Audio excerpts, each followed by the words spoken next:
Peternakan lebah yang biasanya dikelola dengan cara tradisional, sekarang sudah tersentuh teknologi juga nih. Berlokasi di Cileunyi, Jawa Barat, rumah lebah ini sudah menggunakan sistem IoT atau Internet of Things. Jenis lebah yang dibiarkan pada farm ini adalah lebah apis serana. Sifatnya cenderung lebih jinak dibanding jenis lebah ternak lain. Untuk mencari makan, lebah jenis apis serana tidak tergantung pada satu jenis bunga saja dan mampu menempuh jarak hingga 3 km loh. Pada rumah lebah terpasang 3 sensor, yaitu sensor bobot, kelembapan, dan temperatur. Sensor ini kemudian mengirimkan data melalui modem hingga dapat diakses pada gadget. Teknologi ini bertujuan untuk membantu para peternak lebah. Biasanya rumah lebah diletakkan di perkebunan atau hutan, sehingga aksesnya sulit dijangkau. Dengan teknologi, peternak bisa mengawasi kondisi rumah lebah dari jarak jauh. Tuh, nggak perlu sering-sering buka tutup sarang kan? Lebahnya pun jadi nggak stres deh. Pemasangan alat ini sama sekali nggak mengganggu aktivitas koloni, karena posisinya berada di bagian bawah kotak lebah. Selain itu, perakitannya yang mudah bisa diaplikasikan pada tiap kotak lebah. Teknologi IoT ini menggunakan sumber daya listrik sekitar 220 volt. Namun kalau nggak ada sumber listrik, bisa menggunakan alternatif solar panel. Lewat sensor suhu, terlihat suhu lingkungan dan suhu dalam rumah lebah selalu berbeda. Suhu ideal pada rumah lebah harus berada pada kisaran 34 sampai 35 derajat Celcius. Kalau lingkungan di sekitar lebah dingin, koloni menjaga rumah tetap hangat dengan terus bergetar hingga melepaskan energi panas. Tapi ketika suhu lingkungan terlalu panas untuk lebah, petugas bisa memindahkan rumah lebah ke tempat yang lebih teduh dan sejuk. Selain suhu, kelembapan juga dapat menunjukkan kondisi koloni. Kelembapan udara yang stabil pada kisaran 50-60% menunjukkan bahwa koloni sedang masuk musim kawin. Inilah saat yang tepat untuk membagi koloni lebah. Sensor yang gak kalah penting yaitu sensor berat. Sensor ini membantu memantau perkembangan sarang lebah. Biasanya dalam selang waktu 3 bulan, bobot sarang sudah meningkat sebanyak 1 kg. Artinya madu sudah bisa dipanen. Yeay! Dari satu kotak lebah biasanya menghasilkan 500 ml madu loh.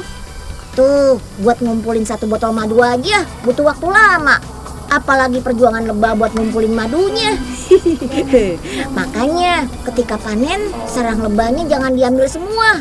Sisakan beberapa bagian yang berisi larva agar lebah masih mau kembali ke sarang ini. Selain itu, pada dasarnya madu adalah makanan cadangan para lebah. Kalau diambil semua, kan kasihan lebah jadi nggak punya cadangan makanan. Aku boleh bantuin? Silakan Teh. Pengen nyoba. Nah, sahabat Unyil, ini aku mau bantuin panen madu. Meskipun jenis lebahnya adalah lebah serana yang nggak galak, tapi buat jaga-jaga kita masih harus pakai alat pelindung kayak gini nih, biar nggak disengat. Nah, terus kalau buat panen kita perlu pakai asap ini biar mengurangi keagresifan dari lebahnya.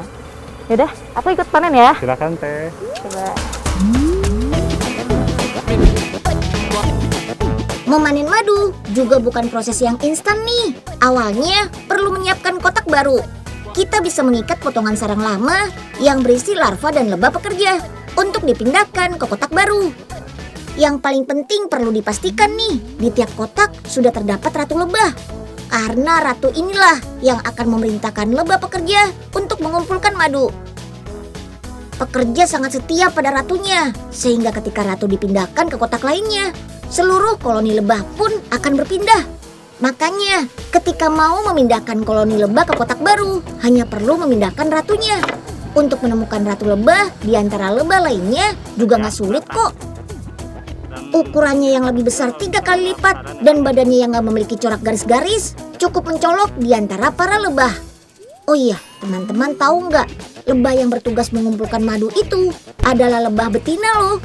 Dalam suatu koloni lebah, lebah jantan hanya bertugas mengawini sang ratu untuk menghasilkan 1000 telur setiap hari.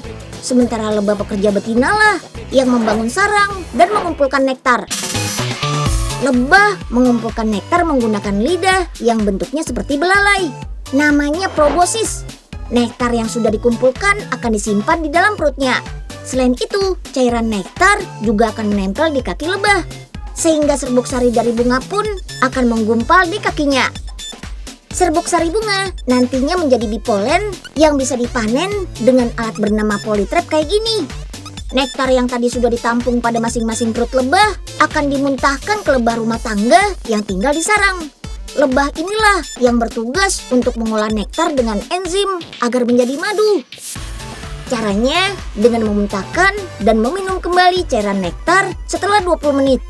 Kalau sudah, lebah rumah tangga akan menyimpan madu di sarang madu alias honeycomb. Nah, karena madu ini masih mengandung banyak air, maka para lebah akan mengipasi sarang madu dengan sayapnya biar kadar airnya turun. Berkat kerja keras mereka, dalam waktu 1-3 hari, cairan madunya berubah kental, seperti madu yang kita kenal. Tingkat kelembapan yang rendah dan proses fermentasi yang panjang ini juga lah yang membuat madu awet dan tidak bisa basi. Wah, keren banget ya!